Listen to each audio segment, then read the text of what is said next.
Hello and well met. This is founder Laerun with the Fantasy Grounds Academy.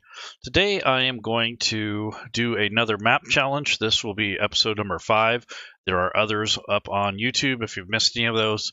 Basically, I've been taking all of the maps that I've commissioned for this particular adventure and basically doing the line of sight and the creative work on that. And as I go through the series, I'll move away from maps and start working on the NPCs, which is the next biggest challenge. So the adventure is not just going to be about maps and such. I do have custom tokens. I have a nice regional map that was made by Tom Kartos.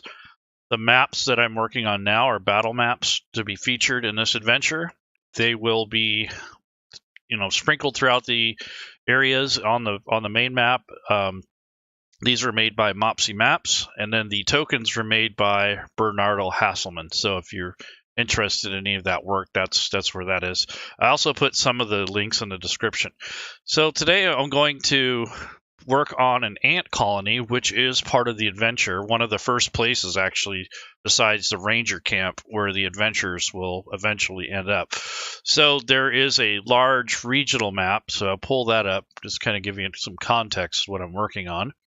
So if I go into the campaign settings on the right-hand side and I open up images, I have a subfolder here called the Oracle of Three.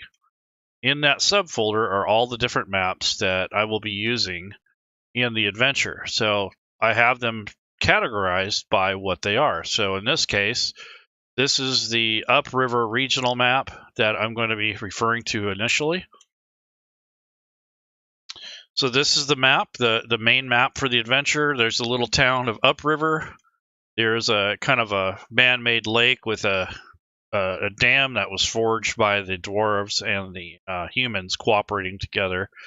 Down the river ways is a ranger camp that's been abandoned. Next to that is the Wildwood, and this is a kind of a fey-touched, overgrown forest that is very wild and dangerous if you're not used to traveling in the forest, or if you don't know the lore of it. Down here are some plains, and over here are the Dragon Jaw Mountains, or Dragon Teeth Mountains, which are part of there's a dwarven clan that lives there. Over on the right, I have a couple main areas here. So there's kind of a theme of the Oracle of Three. Obviously, it's based on the number 3, which is a lot of references in nature, science, religion, symbology. I mean, there's tons of it. It's amazing, the number 3. So I kind of dedicated this to not only to adventurers and GMs and players and such for kind of a high fantasy make-believe world, but also there's some indirect references to the number 3. So that's kind of what this is about. So you got 3 main adventure areas, and then you have there's some side things like this Mothman encounter, the ranger camp, and then there's like one other in town that are kind of 3 minor encounters. But today I'm going to be working on the ant colony, which is down here, and this little area here is kind of an old entrance. This is where the original colony was, and it actually moved underground, and it grew, and now it's become what it is now. So this is like an ancient tunnel that's been collapsed over the years, and it's still serviceable. It just needs to be cleared out. This is where the adventurers, if they get involved with this encounter, they'll actually escape out of there, but I don't want to give away too many spoilers, but basically that's going to be working on is this colony. So the actual battle map is here, and this one thing is going to be used for an encounter with this particular lair. So if you're creating an adventure like this, one of the things you'll do is link the maps to this big overland map. So this big map was created by Kartos. I actually commissioned this. And I have to negotiate the commercial rights with him, but basically, I think he kind of gave me the hand wave, but I have to make sure if I intend to publish this, I want to check with him before I do anything. So the ant colony here is something I can link to this actual location. So if I drag and drop this link on the top left corner, I can leave a pin here, which is only readable by the GM. You kind of want to put it in a spot where it's visible. I think that's a good place for it. Probably right in the center of this hex, because that's basically where they're going to be going into the area anyways. And then here on this actual map is the entrance, so I could actually rotate this map if I wanted to. So I can do that actually. So let me do that. I'm going to rotate the map like 90 degrees or whatever, so I can basically say that this entrance is in the south, which kind of lines up with the map. So I want to go ahead and rotate this. So if I unlock the map, I'm going to go ahead and rotate the map. So all you have to do is select layers in the map tool, and then you can click on the layer that you want to move, and then I'm just going to rotate it to the left. So now the entrance is down here on the bottom, and now I'm going to after I'm done with it, I'm going to lock it. So that's something you can do in Fantasy Grounds if you don't like the orientation of the map. Fortunately, this is pretty square, so doesn't really matter so much. But if it's horizontal, you might have to redo your grid, so just be careful. So this thing is 40 by 40, basically pixels. So, or it's a big map. So you don't want anything larger than this. If for a battle map, if you can help it. Like regional maps like this, they can be huge. You're not going to use it a lot. It's just for reference. You might move a token around to represent where you are. And a lot of these locations are exaggerated, so the actual distances aren't as important per se as the actual adventure. So just kind of give you a heads up on that. Another thing I like to do with maps like this is in case I need to jump back, I can put a pin here so that it represents the when you leave the battle map, and have a link there. So if I need to call that map back up for any reason, it's right there conveniently. Another thing I like to do is right now, this is the ant colony, which is fine, but I'm going to put the word map with a comma in front.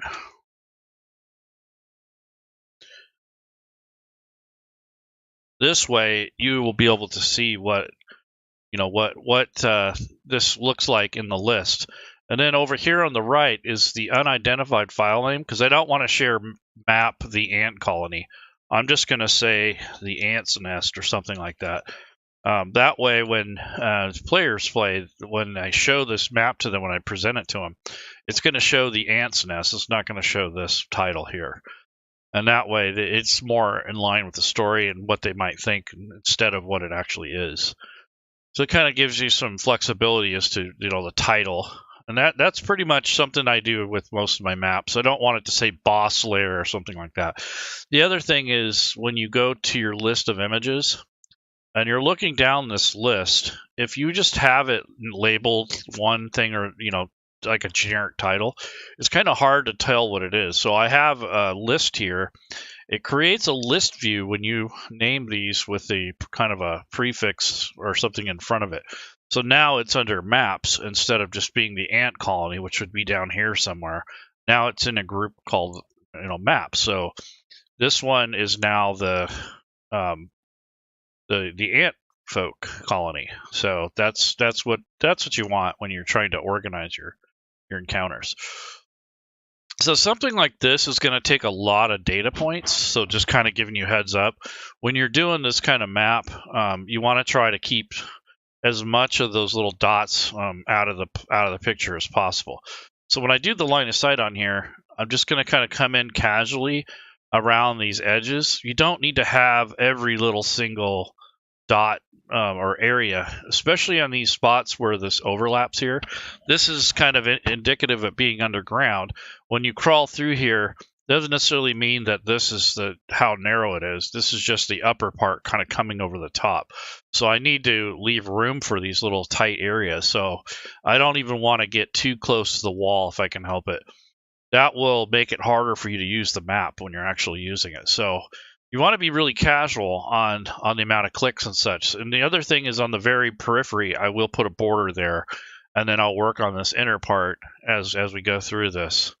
And hopefully this will give you some incentive and some pointers on what to do and what not to do. There's some roots here, as you can see, some vines. So this is some of the upper layers. There is going to be a place where the players will be retained, kind of like a jail cell. So I might make that in one of these other cells in the back. But the first thing you always want to do with Fantasy Grounds, especially on a map like this, is put a grid on it. So I'm going to unlock the map. I'm going to go to the grid tool.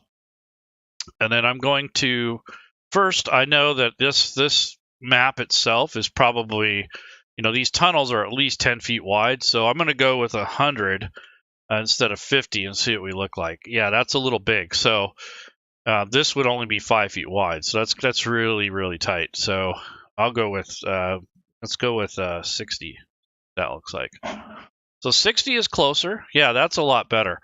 So I might go with 60 just for scale. But I asked Mopsy to keep the maps, and you can tell it's off because right now it's only sitting here at about halfway. So maybe I'll go with 75, and we'll see how that looks. Nope. So 50 is probably the magic number here. Yeah. So 50 is the scale, and that's normally what he'll build these to, between 50 and 100. I told him I requested that if it goes any higher or lower than that, it's just kind of not so great. So 50 is a scale, and you can see it kind of scales really nice in the corner. And that makes some of these tunnels at least 10 feet wide. So that's a good thing. So that's what you want for spacing, because it gets really cramped if you have too much stuff there. So that's important to have that situated. And now I'm going to actually go to the line of sight tool, which is this brick wall symbol. And then I'm going to go to the line tool. And I'm just going to start clicking in different areas. But I want to put the outer periphery first, because I want to block off ambient light or anything that, from the outside. And I don't necessarily want the players to see everything, but I don't want it so tight where I can't move around either. So I'm going to do the outer periphery. And this is the entrance here, so I'm going to do like a doorway there, and then we'll move on from there. So I'm going to go to the rectangle tool temporarily, and I'm going to take this cursor and place it just on the inside, not right on the line, but just kind of in a little, so it's not going to cut off everything, and just left click and drag until I get somewhat of a kind of an somewhat even square here, and that looks pretty good. I like where it's setting. So now that I have that in place, I'm done with it.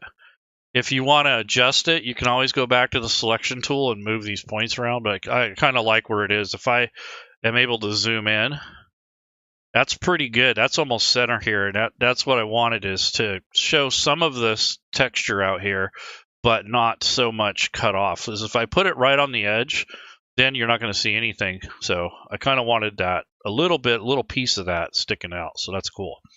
The other thing is the doorway. I wanted to leave some room to put a door here. So when I put in the rest of the lines, I'll put the door in after that, and then I'll know where to connect everything. So I'm going to wait on the door. Normally I'd put it in now, but I'm going to wait until I start clicking and putting all the little points in. So that'll be my next step. So if you have any questions, go ahead and ask. This is kind of for all of you. It's not, in particular anything important other than the fact of getting the work done. I share these occasionally so that if you're going to be doing, like your own homebrew, hopefully this will help you. Or if you have an existing map that you need to modify, that this might help you with that. So this map was made by Mopsy. I had the set of maps commissioned. He did a pretty good job with this. I'm pretty happy with this ant's nest. It looks really nice. I'm going to take and, like I said, I'm going to start putting in the interior lines, but I don't want to be so tight that we can't move around the map. That's something that you need to consider before you start playing, is, how tight are these areas going to be. So I'm going to actually start with a point beyond the line. Don't try to, or try not to click right on the line. It's too hard to do that, especially if you're zoomed out. So it's actually easier if you just click away. I'm actually going to turn off the snap to grid because I want this to be really loose, and I don't want it to snap to grid. I want to have the flexibility of moving in between areas if I need to. So what I'm going to do is just click somewhere just outside this area. So I'm going to go to the line tool. I'm in line of sight. I turned off the magnetic snap to grid for now.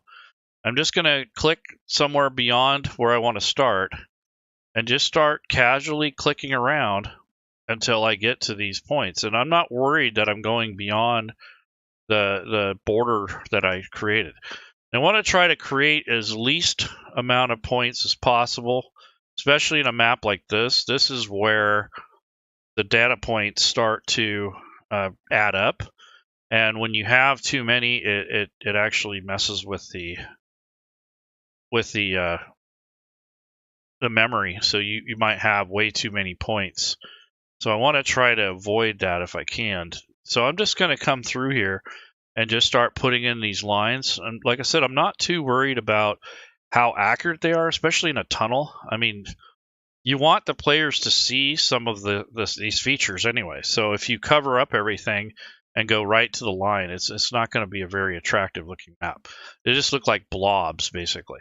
So I'm just kind of sticking to the, maybe a 15 pixels or something. Just kind of give it some breathing room, because you don't want to go all the way to the edge.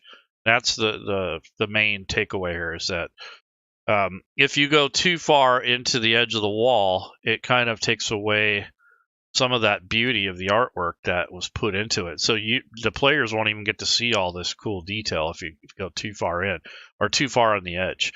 So I'm just trying to make this so that you have a little bit of that outer wall showing. So when you're actually using the map, it kind of gives you the impression that you're partially going under some of these areas and not just, out in the open. So these are just data points that I'm going to put in that are going to help include, different areas, kind of differentiate the areas that are, in between. But it's not going to be something that has to be that accurate or precise. And that's something you need to get away from when you're actually doing these maps, especially if it's just for like your homebrew maps and you're not really going to sell it commercially or anything. If it's just going to take you more than an hour, it's probably not worth it. So that's something I always kind of say to myself: if this takes more than like an hour and 10 minutes or something, it's probably not going to be worth your time. So I can go pretty rapidly when I'm not explaining stuff and I'm just clicking away. And I don't have any agenda or purpose other than to leave room for the players to move through the tunnels. And I know that that's a problem. If you've run any adventures, you'll come across that, where you'll have an area that's way too tight and it's hard to move the tokens through. So that's something you need to consider when you're drawing maps or when you're selecting a map for your adventure, is that you choose maps that have a little bit of room and not too much clutter.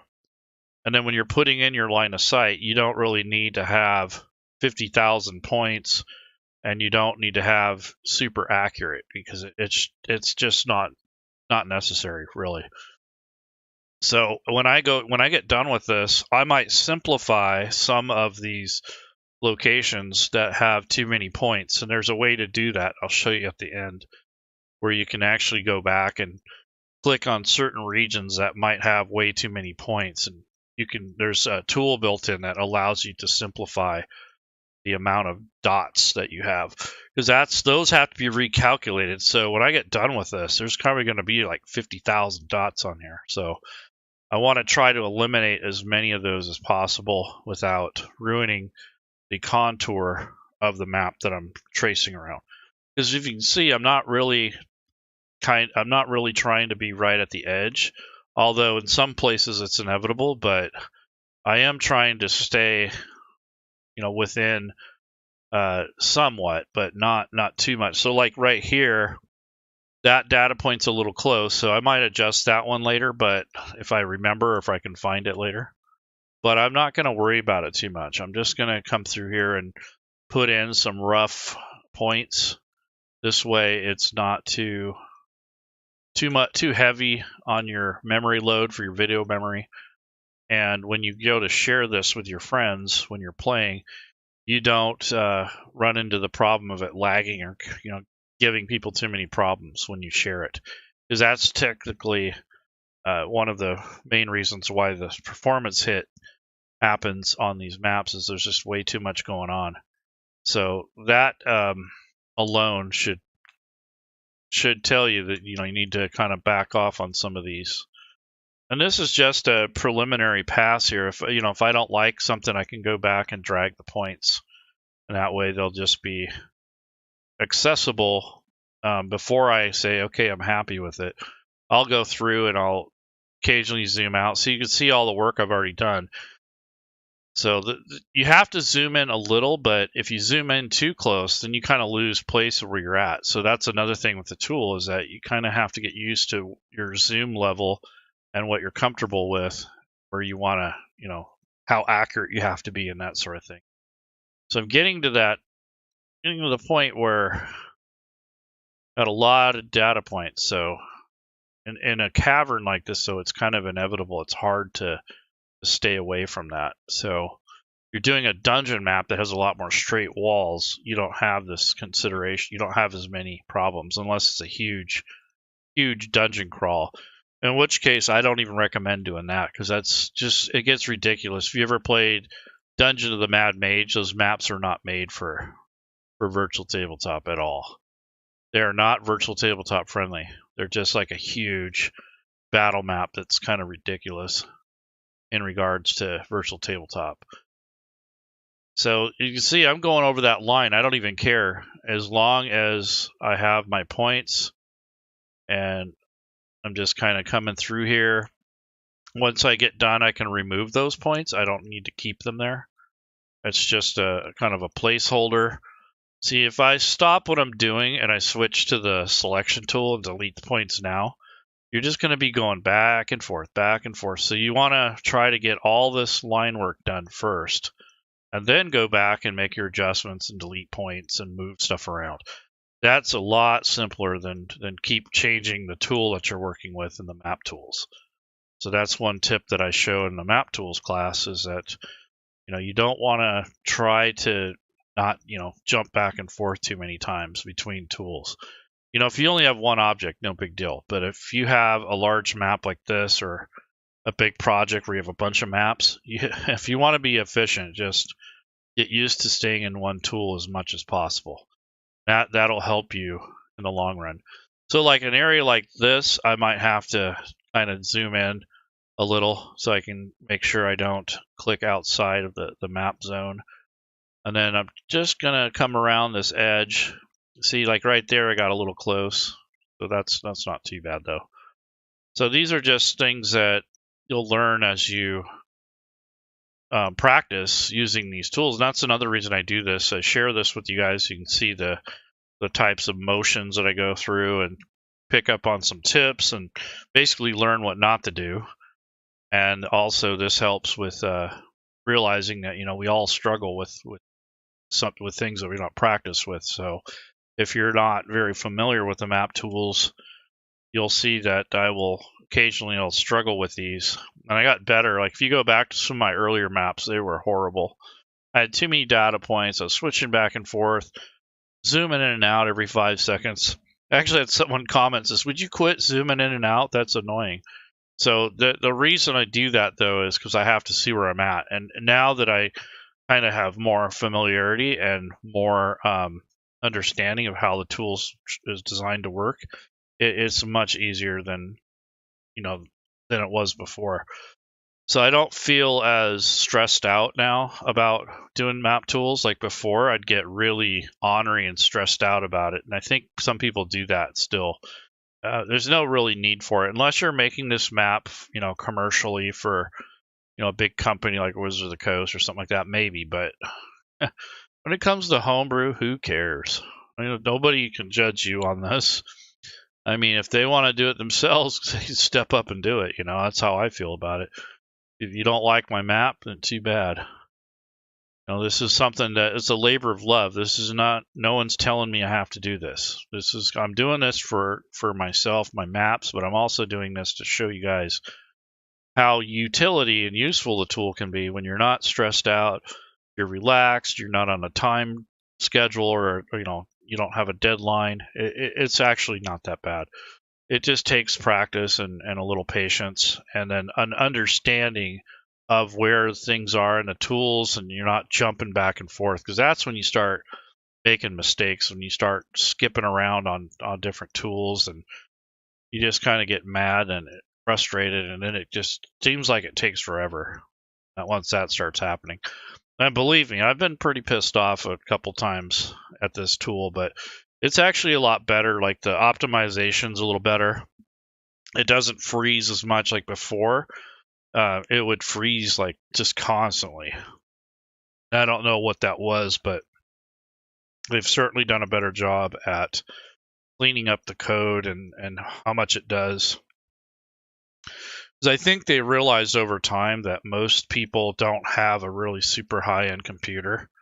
So the performance hit really hurts if you have an old potato computer. And that's another thing is if you're running Fantasy Grounds, try to have at least a mid-level computer. I don't know how many times I've seen people come into the forums or they'll come into the academy and say, oh, it doesn't work or it sucks or whatever. Well, a lot of times it's because you got like a guy that comes in with his wife's old laptop from 1997 or something like that. I mean, it's not going to be able to handle most programs anyways. I don't understand what people want, but it's just crazy how people think. It just doesn't make sense sometimes. But anyways, all I'm saying is you don't need a super high-end computer, but you certainly don't want to use an old potato from like 2007 or something. That's when you're starting to get back into into no man's land. So you want to use a little bit more modern computer.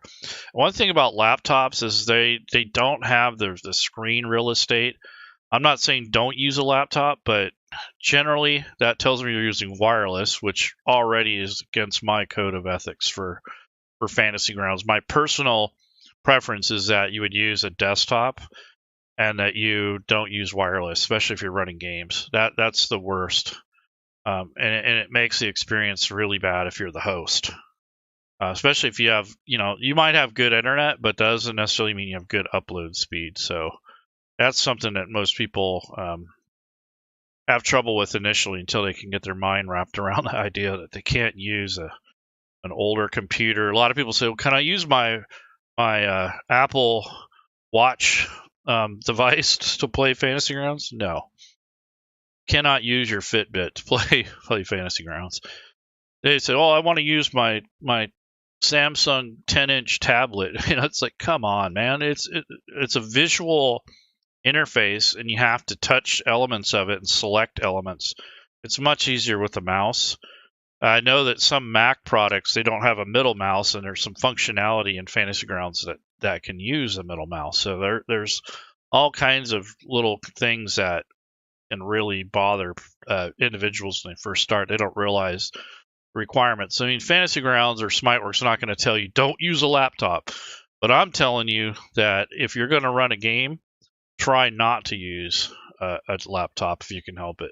You need the real estate anyways. To have a 17-inch screen is probably your minimum for a laptop. So if you got a decent screen or you can hook up to a nice monitor, so be it. But as far as running a game, it is so hard to do it just with a single screen alone. I mean, I have a 23-inch screen that I'm working on now, and it's still not quite big enough. I might actually go up to a different size if I can ever afford it. I want to get a second monitor for Discord, and if I want to stretch Fantasy Grounds between a couple screens, I might do that. But for the most part, running this on a small little laptop or Chromebook or something like that is not ideal. That's another thing is people want to use Chromebooks. Well, it's not really a web application. So if you have something that's optimized for a computer and you're using it on a tablet or one of those Chromebook things, the older ones, it's probably not going to work that great. I'm just letting you know that ahead of time. I mean, it's probably doable. You can probably find workarounds, but generally those are designed for internet use and not for heavy lifting like a workstation or some kind of graphic design tablet. It's probably the newer ones are pretty nice. They're spec'd out really nice, but they don't have a lot of hard drive space still, and that's cut down on temperature and weight. But if you can get your hands on a desktop and use Fantasy Grounds and actually have a little bandwidth and everyone in your house is using your internet while you're running the game. It really helps a lot. So this is basically the ant colony that I'm working on right now. I've been rambling about my reservations about using wireless devices with Fantasy Grounds. I apologize for that. It's one of my touchy sore subjects that I have. I've tried it, and it's really not worth it, the effort. And if you have like a 14-inch screen, it really sucks as a game master. It's tough to do anything with that. So right now I'm just kind of going around and plotting all these points and trying to get the map to a nice end. And I'll go back and I'll look at this, and now I'm getting to the very end, so I think I'm pretty much done. So I'm just going to make sure I cross that line, and that's basically it. That's the majority of the line of sight on here. So as you can see, I got dots all over the place. When you have something like this is where your performance hit really kicks in. So I'm going to simplify some of these now that I have the major contours in here. So I'll go ahead and take a look. No questions. Okay, so if you want to simplify an area, like, down in here, let's say, if you select one of these points, like especially these ones that are along the straights here, and you go to the selection tool, see, this is going to have to go. Okay, so what I'm going to do is select one of these points, double click, and it will light up all the points, and then you hit simplify occluders, and that gets rid of quite a few of those dots. So it tries to keep what you already had in place, but at the same time it removes a lot of the redundancy. So I'm going to do that again. So I'm just going to single click and then double click, maybe along here somewhere. Let's see, here we go. Here's a good spot. Then I'm going to do that again. So you click simplify occluders, and you can see it takes out quite a few of those points. That's kind of what you want. You don't need to have 50,000 points, and that cleans the map up so it's not so busy with these dots. Like here's another area where there seems to be too many. Do it one more time. But if you overdo it, then you're going to lose some of your contour. But there we go. That's pretty good. That's what this tool was, I think, was designed for, these caverns, because that's where you generally get too many points. So that's really nice. So that helps with these kind of maps that have all these different data points. I think I'm going to do it one more time. Probably, let's see, where do I see a lot of dots? Like over here. So I'm going to do that one more time. Simplify. There we go. So that's pretty handy, actually. That's a really nice feature. So that takes care of. But see, you lose some of the contour in here, which isn't that big of a deal. But it is when you're playing. Like here, these data points might be a little bit too tight. So this is what I was telling you about earlier. This is almost less than 5 feet. So if I go to this data point and kind of move this, whoops, I didn't mean to move all of them.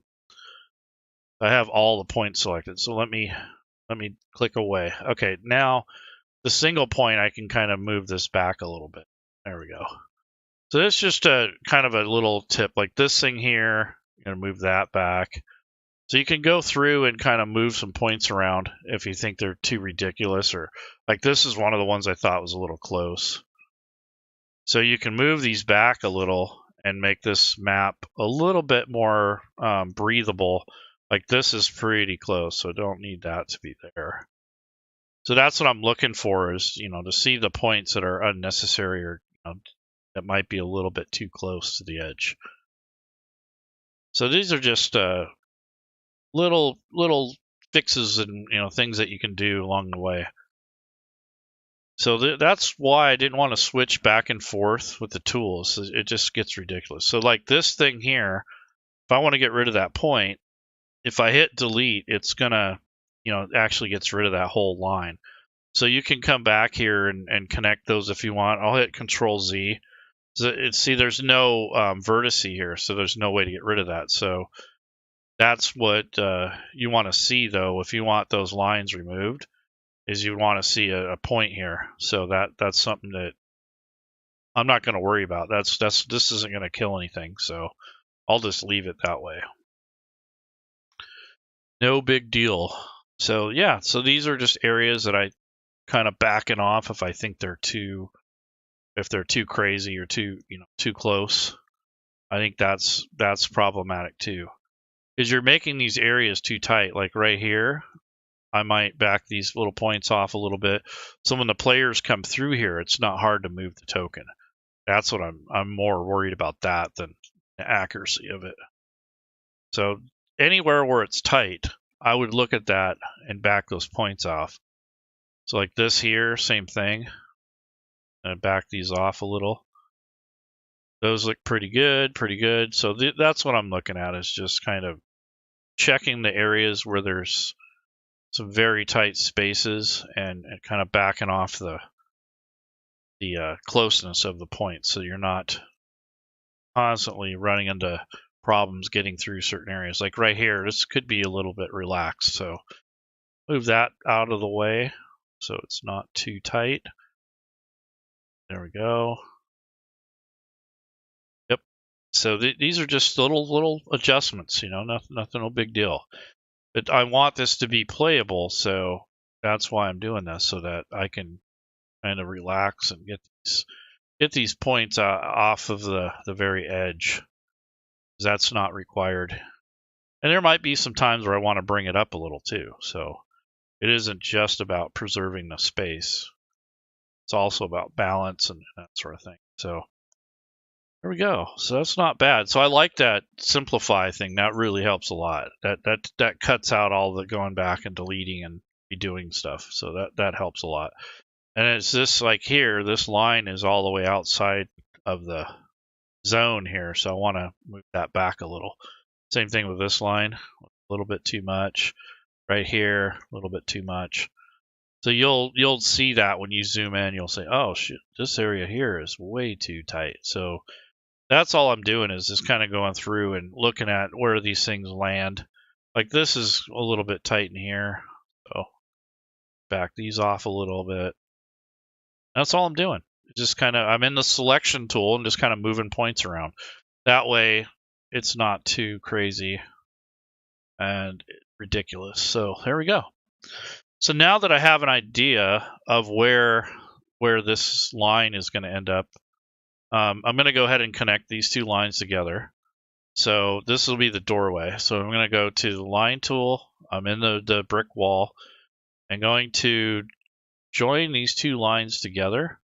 And if you hold down the shift key, you can actually, make it straight. I'm going to actually click on the magnetic snap to grid and just double click. Now we'll join these two together. Then I'm going to go back to the selection tool. I'm going to take this thing and move it there. And then you can see some little tail right here. Probably don't need that. You come in close, you can see where I messed that up. So you can make little changes like that, and that's not going to hurt anything. And then this point here, I'll bring this down closer to where I want the door frame to be. Let's see, there. And this thing, oops, I think I'll move this over. So I'm going to try to make more of a doorway. So there we go. Something like that. Okay, so now what I'm going to do is draw in the door. So I'm going to put in a door and the rectangle tool. And it's going to draw a rectangle right here where the doorway is going to be. And it doesn't have to be 100% accurate. It's just a natural doorway. So that's probably about where the door is going to be. And once you do that, it's going to create these little vertices, is what you want. Now I need to close these ends in, so I want to make sure that I do that. So if I click on line and go to the wall tool, I'm going to click between this point and this point. That's going to be the thickness of the wall here, or where the door is going to actually end up. Now that I have those lines in there, I'm going to draw the center line. I'm going to go ahead and turn off the magnetic snap just in case. So I'm going to start over here, double click, it makes these 4 points. So now I'm going to go back to the selection, double click on one of these points. hit the delete key, and that gets rid of the line, and then just single click on these, and that will get rid of the actual center line. And then the doorway itself, the frame, I can drag these and line it up, snap the grid back on, and move these points back to where you have the door frame. There we go. So there's your door. Not too bad. So I want to take a look at this through the eye of an adventurer. So I have an NPC token that I'm going to use to kind of look at the space and all the different things in here. So when you're working with line of sight in the play options, we need to turn on the lighting, disable or enable that, and then the line of sight needs to be turned on. So now I'm going to take this token and drag it to one of the points here, maybe near the door here. So I'm going to take this and drag it over here. And that actually gives me the token. This token actually has a candle on it, so it has a little bit of light here. So you can see as you go through, and you can kind of get an idea of what the players see from the GM mode, or if you go to the player view, that's what it's going to look like. So that's really cool. So as you go through this tunnel, the players are going to be able to see some of that contour, which is nice. That's what you want. You don't want it right at the edge because then you can't see anything. So this person here doesn't have very good vision because it's pitch black in here, and they have a candle. So that's what I wanted. That makes sense. So that's pretty cool. It looks pretty good. Now, if you want to add some kind of ambient light, maybe not sunlight, maybe you want kind of a light green kind of hue in certain areas, you can do that. So I might, in key areas, I might put a mask there that would show some of these areas. But this is really nice. It's gonna give them that impression that they're in a cave system. So even if they move on top of some of this edge here, that's fine. It's not a big deal.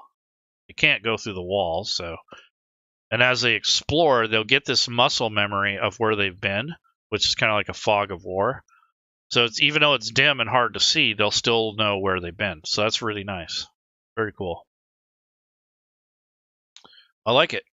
So that's the way to test your line of sight out, is put something on the combat tracker, make sure it has a light source or that it has dark vision, and then select it and move it around.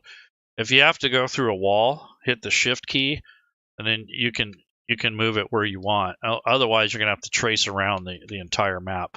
So this just gives you a rough idea of some of the things that can be done in Fantasy Grounds. So you can see there's walls here that they run into. Pretty cool. I like it. So it becomes like a maze in the dark, which is what I wanted. So it's amazing. It's pretty cool. I like it. Yep. It's kind of hard to see, and that's what you want. You don't want them to be able to see everything. Yeah, that's really cool.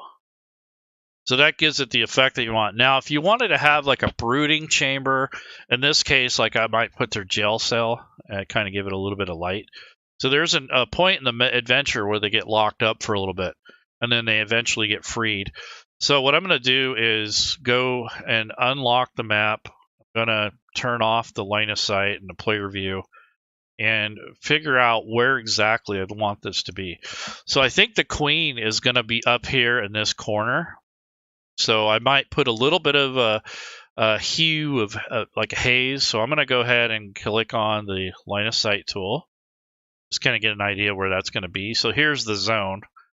And then I'm going to take and go to the lighting tool and see if I want to add any light. So I don't know if I want to add lighting, but I do want a little bit of hue or like a cast. So maybe I will put like a greenish light that's constant. Or I can even shade it with a color, with an effects color. So I got to figure out how I want to do it. I think a light would be easier to do. So what I'm going to do is set up a radius here where the light's going to shine. And it's going to be a custom light. I don't think it's going to fit any of these presets, but I'll probably just use like the 30-foot radius thing. That'll be a lot easier to do and just stick it in the center. So what I'm going to do is go to the ambient lighting tool, and you notice everything's dark. So With that in mind, what I might do, since it's going to be kind of a dark thing, is I might select, like moonlight, so there's a little bit of light in the map. But I'm going to change the color. So instead of having this grayish color, what I'm going to have is kind of like a greenish, kind of a greenish yellow hue to it. So it kind of gives this place a kind of a green ambient color. And then you can change the alpha channel. So I don't want it to be too bright, but I don't want it to be too little. You can kind of theme it around the colors that are here. So I can match some of these. So if I go to the eyedropper and run this tool over the foliage, you kind of get it to match a little. That's helpful when you're trying to do this. So let's take a look at the map now with the ambient light added. See if that does anything to the mood. So where's my token at? So yeah, it kind of just vaguely puts a little bit of that green hue in there, which is what I wanted. Instead of the grayness, it's actually really nice. Nice. All right, so that's what I wanted. I wanted some of this green to stand out, and that's what that's done, is it's made it to where it kind of lightly colors that, kind of like a mood light. And then I'm going to take and put zone lighting in certain areas, key areas. So we'll take the line of sight off temporarily, disable the lighting and the player view. Now this is the area where the queen is going to be, so I want to put like a lighting, actual light here. So I'm going to go back to the lighting tool, and I'm going to pick on this add lights. I might add it to this back wall and say that there's some kind of weird bioluminescent glow here. So I might stick the light on one of these edges here and just let it shine out. Instead of having a radius, I might have it just shine off this back wall, which will only give it a half of a area, which is kind of good. So with that in mind, I'm going to go ahead and take and put this preset.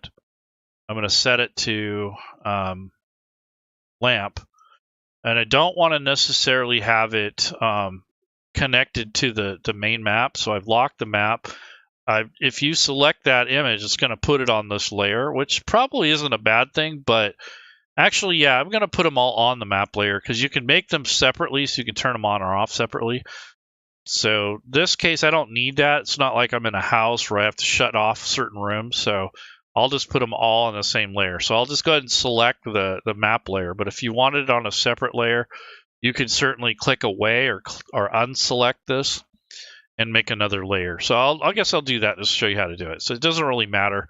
It's going to be on all the time anyways. So what I'll do is go ahead and do the drop down. I want the torch preset or a lantern. Let's go with a lamp because it's not as bright as a torch, I don't think. And it's stationary, so lamps are kind of meant to be stationary. And then I'm going to change the color to like some kind of bright green. Maybe back it off just a hair and hit OK. And now I'm going to click somewhere on the map, and that's where the light's going to actually be. So let me go back to this player view thing. And I want to grab the token and move it. So where do I want to move it? Up here. So this is what it's going to look like for the token. So I'm going to pick up the token and hit Shift, go through the wall.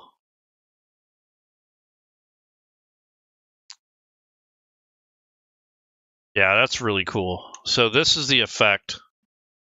When they get close, you'll notice there's a little bit of a glow here. And then the queen will be in here. So that's really cool. And then one other place is there's a prison or like a place where they're going to be locked up. So I got to figure that out. So I'm going to turn all this off. So there's a place on the map where I think it's going to be in this area over here, across from the queen. Because all these are more like, yeah, so this is like a maze. Yeah, so this is where the players are going to be over here. So I'm basically going to take a similar light and put it back here. This is their cell, and this is where the guards hang out. So, yep, I'm going to go ahead and take that and make this my jail cell right here. So I'm going to do the same thing, put like a light back there. But this time I think I'll put an actual torch or something like that, or a regular lamp, not a green colored one. So I'm going to go back to the lighting tool, and I'm going to pick another light. I want to name this one.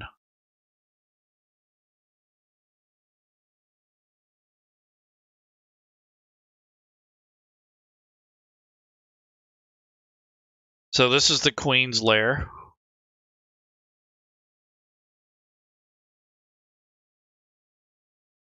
So Queen's Lair lighting. So that way I know what it is. And then again, I don't have anything selected, but I want to go ahead and use just a regular lamp. And I'm going to place that over here where the players will be holed up for a while. So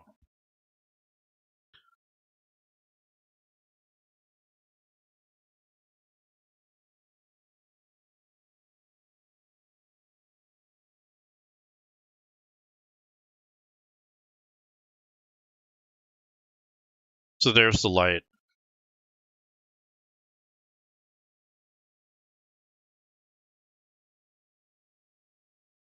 So I'm going to call this the jail cell light. So there we go. So I have two different areas where there's going to be light, and I'm going to do that near the entrance too. So I'm going to turn all this on. All right, I see. So that's with the ambient lighting on. Perfect. So this just lights up this area, which is really cool.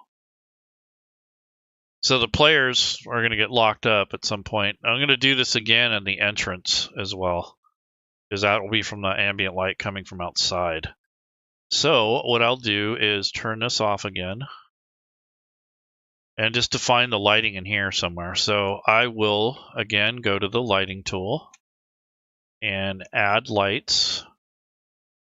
And I don't have anything selected, so it'll make its own layer.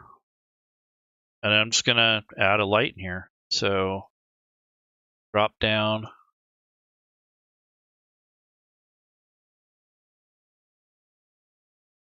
Light. I think I might do a torch to make it brighter. This time I'll do a torch, even though it's not a torch. Stick that right there. Go back to play mode and see what we got.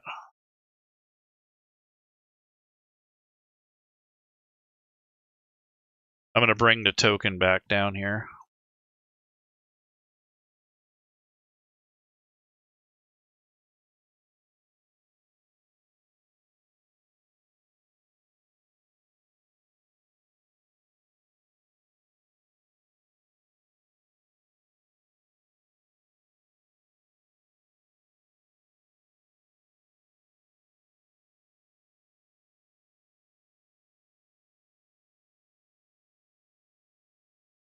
I think I need to move it.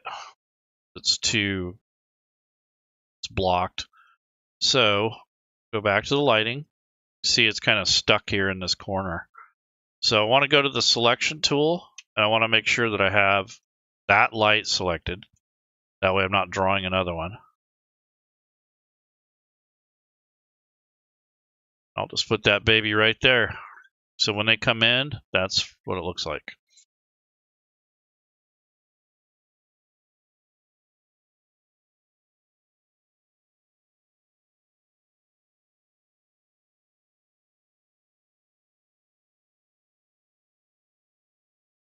There we go. So this is the map. It's done pretty much. If I turn off the player vision, you can see the whole map. Turn off the line of sight, turn off the lighting. So that's basically a done deal. So that's where you want to be when you start. Here's just the kind of like the GM overview so you can see everything. And then when the players are playing, you hit Control P to kind of take a peek at what they're looking at.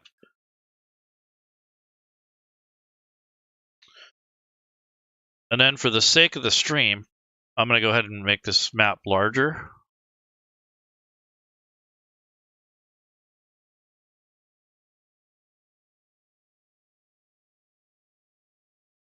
And then zoom it in.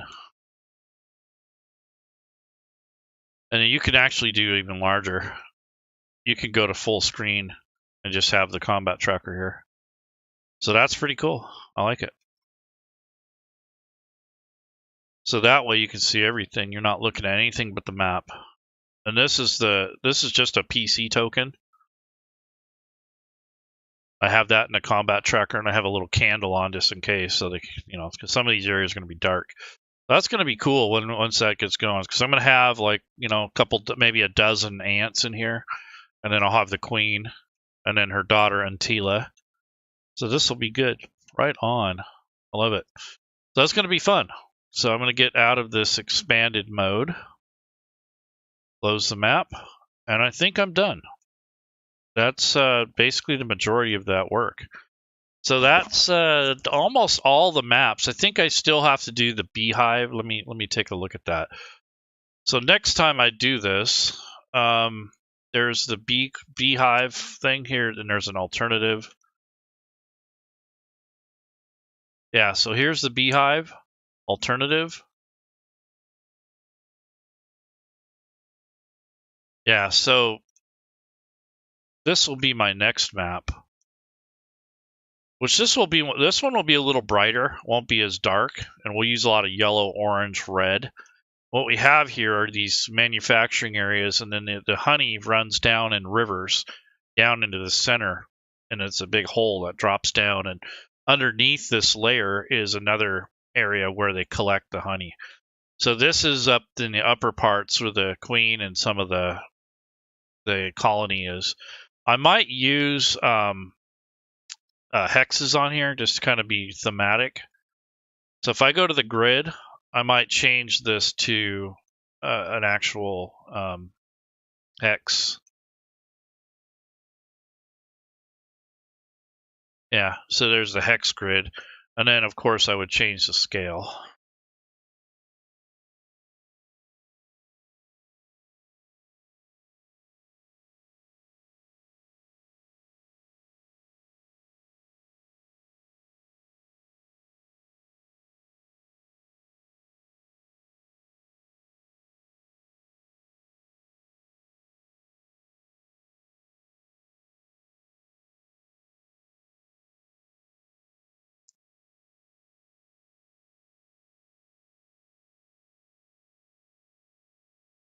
Yeah, 100 looks pretty good. Yeah, it's right on the...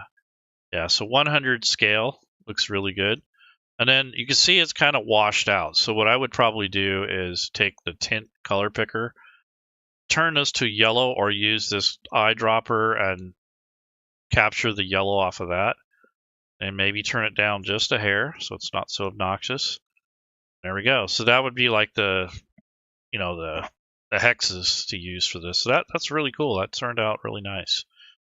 Mopsy did a good job, and to make this look like honey must have been a challenge.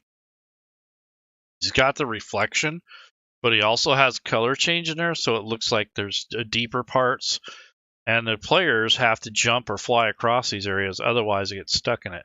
So that's really cool. I like how that turned out. That is awesome. And these areas here are not passable, so there's like tunnels in here that have to go through.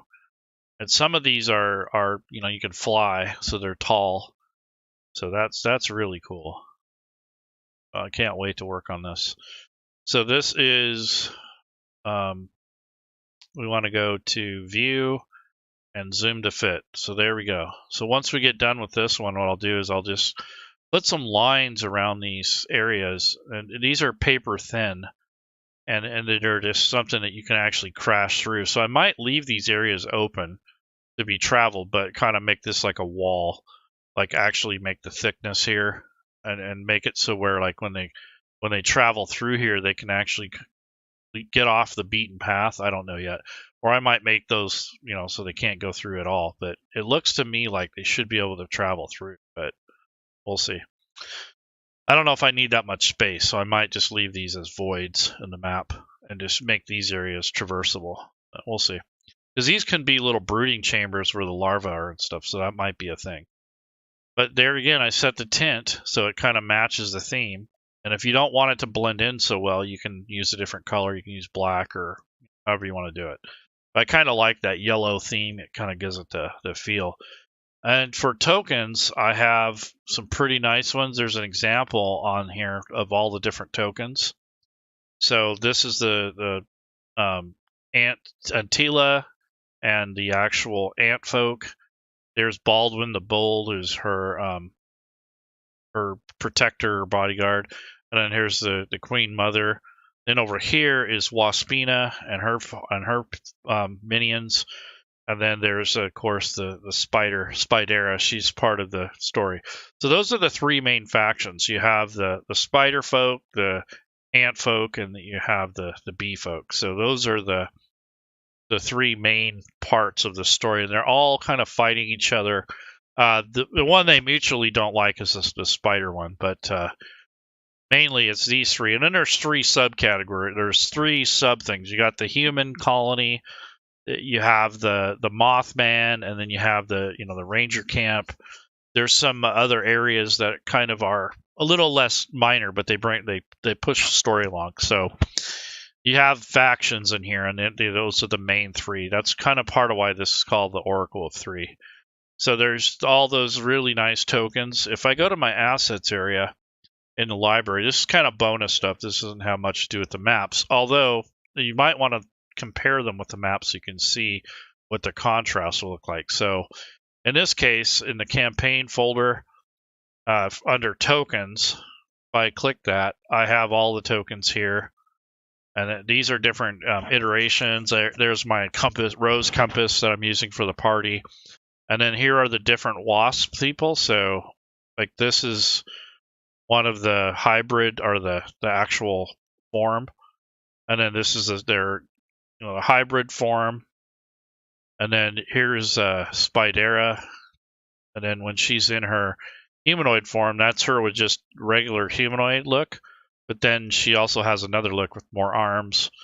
And then there's Waspina, the queen of the bee folk. Here's one of Spidera's guardians, or her minions, basically.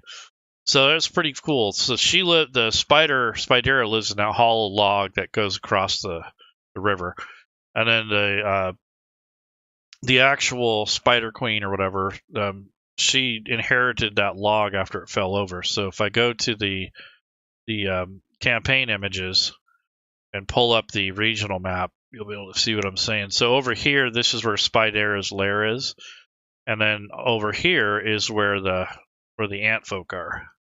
And then up here is where Waspina and the bee folk are. There's where the Mothman's going to be. So there's going to be some cool areas. Here's a ranger camp, and then here's town. So there's like three minor areas that are part of the adventure, and then there's three major parts. So it's all kind of like in groups of threes. And then for the group itself, for the actual adventures, I'm going to make pre-gens, and hopefully I'll make 6 of them. And it doesn't necessarily mean that you have to use all 6, but I'm going to say for number of players 3 to 6. So it's going to be all derivatives of 3. And then the town, has got like 3 main sections. And then you have like 3 factions. You have the orchard folk that run the fruits and the vegetables, basically the fruit guys. And then you have the livestock and the farming. And then you have all the trades and craftsmen. So there's factions in town that are all 3 part of the storyline too. And then you got the 3 forks in the road. You got one going away, and then one going into town. So there's a lot of thematic things that are centered around 3. So that's kind of what the premise of this was. Is it helps me compartmentalize how I want to think about writing the adventure too. So I'll do it in 3 chapters. Of course, there'll be a sub-chapter, and there'll be an afterlog, or epilogue and prologue, but these are things that I have planned for this adventure. It's going to be a lot of fun. There's like 3 main quests, 3 sub-quests.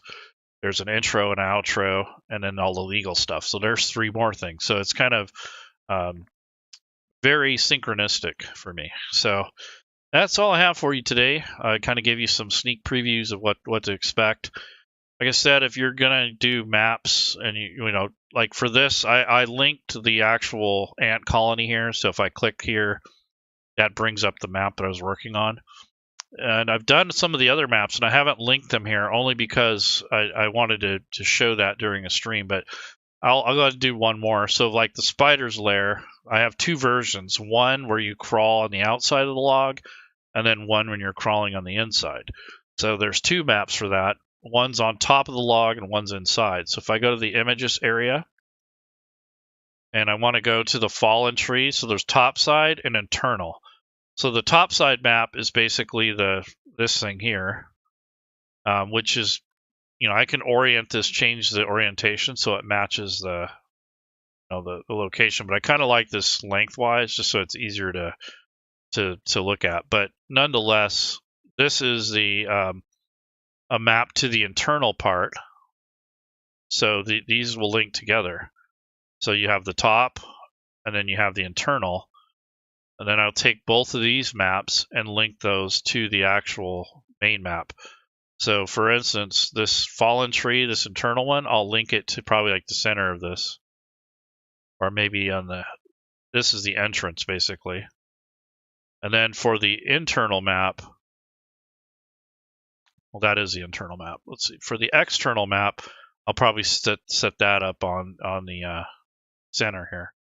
So the maps have different purposes, but basically that's what you do. And then for these, like if you wanted to get to this map easier, this regional map, you can also link the regional map to this. So that makes it easier. So you can take this regional map and link it up here maybe.